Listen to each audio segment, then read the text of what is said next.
مگر وہ اس کی قیمت سن کر سوچ کر ہی رہ گئی کہ وہ بھی فلیٹ خرید سکتی ہے۔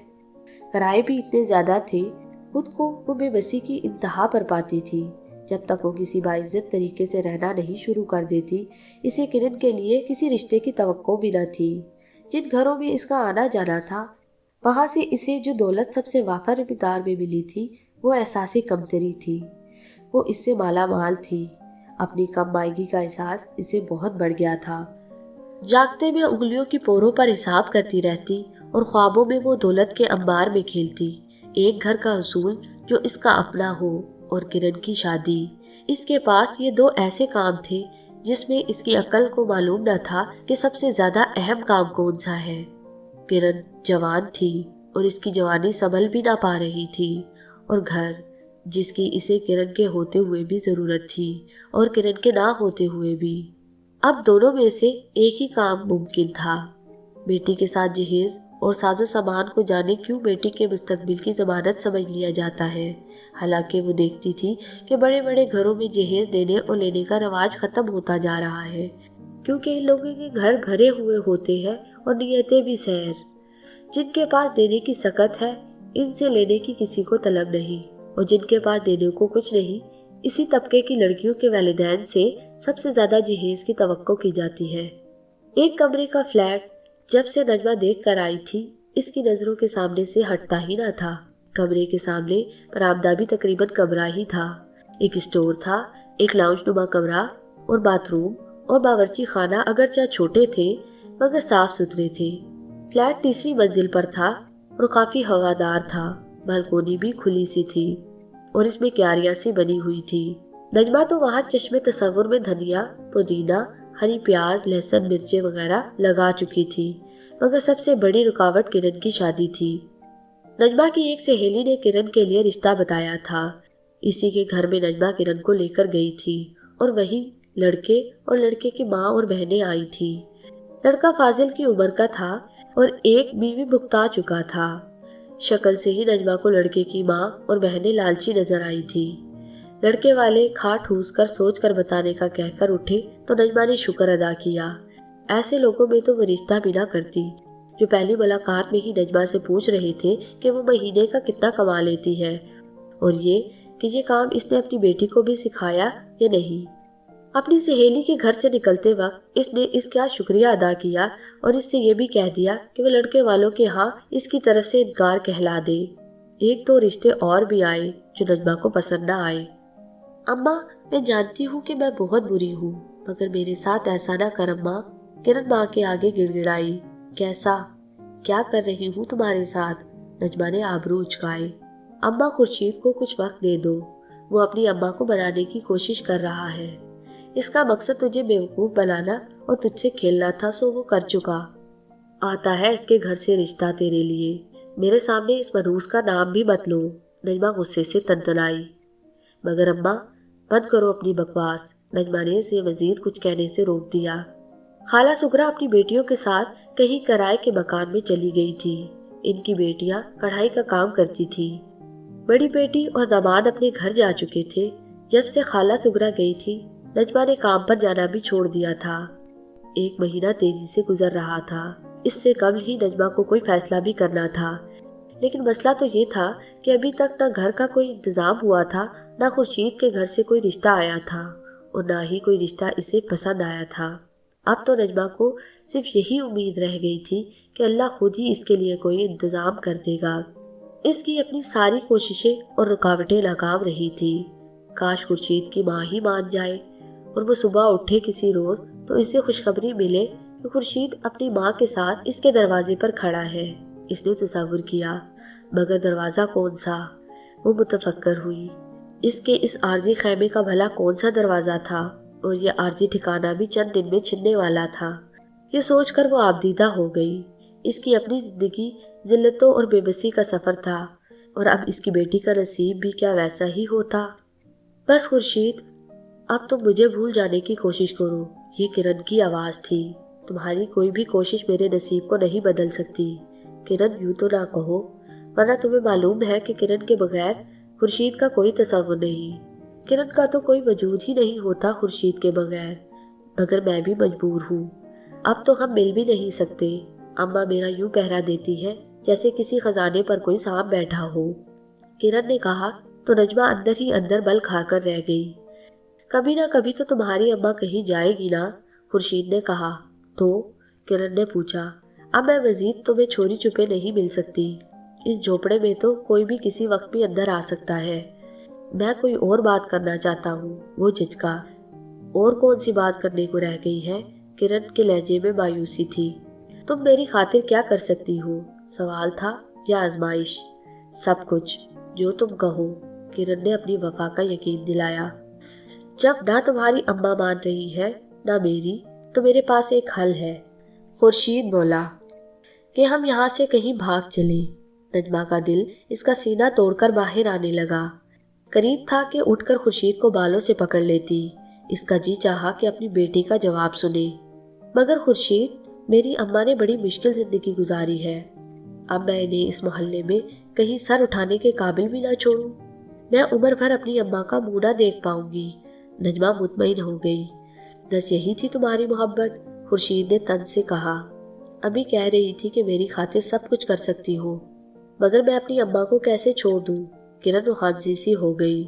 کون کہہ رہا ہے اماں کو چھوڑنے کو؟ تھوڑا عرصہ گزر جائے گا تو ہم معافی مانگ لیں گے تمہاری اماں سے اور میری اماں سے بھی۔ اتنی بڑی غلطی قابل معافی نہیں ہوتی۔ کرن نے اسے سمجھانے کی کوشش کی۔ تم اب میرا ساتھ دو، میں تمہیں یقین دلاتا ہوں کہ میں خود نجمہ خالہ کے پاؤں پڑھ کر تمہیں معافی دلوا دوں گا۔ خورشید نے اسے یقین دہانی کرائی۔ جس روز خالہ گھر پہ نہ ہو، تم کوئی سبز رنگ کا کپڑا پچھلی طرف باندھ دینا۔ تم کام پر نہیں جاتے ہو؟ کرن نے پوچھا۔ نہیں، اب میں نے پرانی نوکری چھوڑ دی ہے۔ ہم کسی دوسرے شہر میں جا کر نئی زندگی کا آغاز کریں گے۔ لیکن میرے پاس تو کچھ نہیں ہے۔ بس تم اپنے کپڑوں کے 2-4 جوڑے ساتھ لے لینا۔ میں پچھلی طرف سے آ کر کھانسوں گا اور ممکن ہوا تو تمہارا نام بھی لوں گا۔ تم سامنے سے نکل کر بس اسٹینڈ پر پہنچ جانا۔ خورشید نے اسے سمجھایا۔ مجھے تمہارے سوا کچھ نہیں چاہیے۔ مجھے ڈر لگ رہا ہے خورشید۔ ہمت کرو گی تو ہم ایک دوسرے کی طاقت بن جائیں گے۔ اور پھر خورشید چلا گیا تھا۔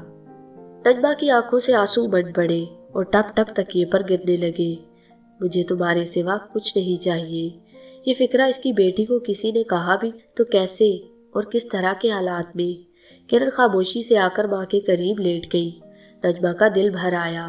اس کا دل چاہا کہ وہ بیٹی کو لپٹا لے، اسے پیار کرے، اسے کہے کہ وہ اس کے جگر کا ٹکڑا ہے، اسے سمجھائے کہ یوں لڑکیاں پتھروں کی طرح رل جاتی ہیں، ہیرو کی سی نازک اور خوبصورت لڑکیاں۔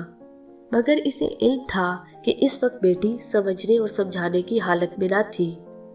خورشید کی محبت اور اس کی طلب سر چڑھ کر بول رہی تھی۔ پھر یہ سوچ کر کہ وہ اس کے بعد اسے کبھی تنہا نہیں چھوڑے گی، وہ سونے کی کوشش کرنے لگی۔ جلد ہی کرن گہری نیند میں چلی گئی۔ نجمہ نے کروٹ بدل کر اسے اپنی باہوں کے حلقے میں لے لیا۔ اس کے بس میں ہوتا تو وہ خود خورشید کی ماں کی مرضی کے بغیر ہی اپنی بیٹی کو بیاہ دیتی، مگر لوگ بھی اس پر تھو تھو کرتے اور اس کی بیٹی کو کبھی بہو کی حیثیت سے تسلیم نہ کیا جاتا۔ کرن سکون سے سو رہی تھی، گویا اب وہ مطمئن تھی۔ ماں کی نیند اڑا کر وہ خود سکون میں تھی۔ نجمہ شکر ادا کر رہی تھی۔ اللہ کا شکر ہے کہ اس کی آنکھ کھل گئی اور اس نے دونوں کے فرار کا منصوبہ اپنے کانوں سے سن لیا، ورنہ کیسے خاموشی سے کرن کسی روز اس کے بالوں کی خاک اڑا کر چلی جاتی، وہ کہیں منہ دکھانے کے قابل نہ رہتی۔ مگر وہ تو شاید ویسے بھی منہ دکھانے کے قابل نہ تھی۔ یہ بھی اسے یقین تھا کہ آج نہیں تو کل، کل نہیں تو کسی اور دن کرن کو بھاگنا ہی ہے خورشید کے ساتھ، کیونکہ خورشید نے اسے اپنی باتوں سے ایسے بے فکر اور آزاد کر دیا ہے کہ ماں کی ناراضگی سے بھی اسے بے فکر کر دیا۔ کسی حد تک وہ اس پر پہرے لگا سکتی تھی اور پھر اس کی سوچوں کا دھارا ہی بدل گیا۔ جس اولاد کو اپنی اس ماں کی ناراضگی کی فکر نہیں رہی تھی، جس نے تنہا اسے ماں اور باپ دونوں کا پیار دیا تھا، اپنی جنم دینے والی ماں کو بھول کر وہ خود غرضی سے صرف اپنے ہی بارے میں سوچ رہی تھی۔ اسے یہ بھی علم تھا کہ اس کی بیٹی کی عمر ہی ایسی تھی، نادانی والی۔ اس عمر میں انسان دماغ سے نہیں بلکہ دل سے سوچتا ہے۔ خورشید اور کرن کے دماغ میں جو خناس سما گیا تھا وہ تو نجمہ نہیں نکال سکتی تھی، لیکن یکدم اسے لگا جیسے وہی خناس اس کی تمام فکروں سے نجات کا وسیلہ بننے جا رہا ہے۔